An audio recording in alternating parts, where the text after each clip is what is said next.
Start. So, I'm just going to run through with you like why I changed my grip from working in a standard way like this, just very simply, and switching into the Eastern grip. Okay, so firstly, let's just review how it happens. So, your standard grip is very simply third finger into your scissors, little finger on the finger rest, and the thumb is what moves. So this blade will always remain stationary.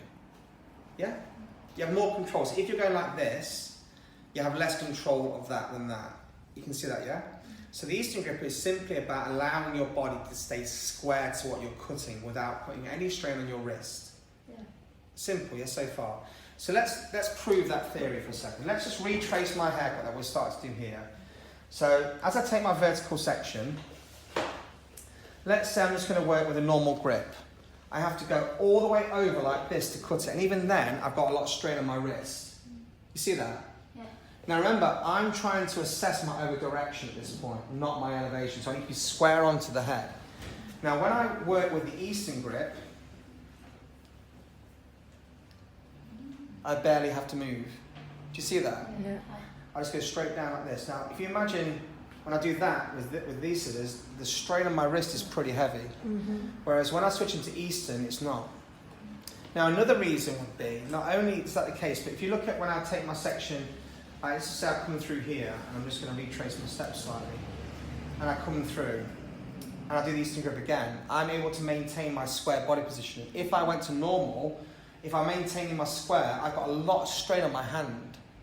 I'd like to be hairdressing as long as I can.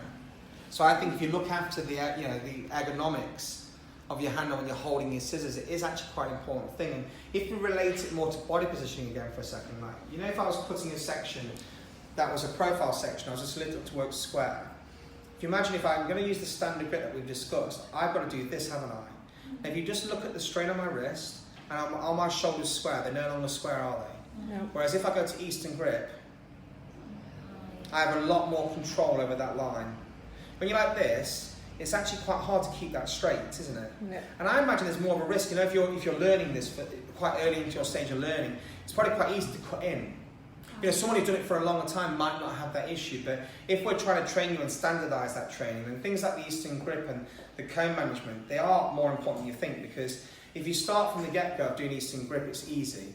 It's when you try to retrain yourself, and let's say, like I retrained myself at 34 to do this, and it was harder. So just to reiterate, if you're going through and cutting a section, sometimes the Eastern grip doesn't work. That doesn't work as well. That would work better for me if I was, if you're putting the section straight out and cutting.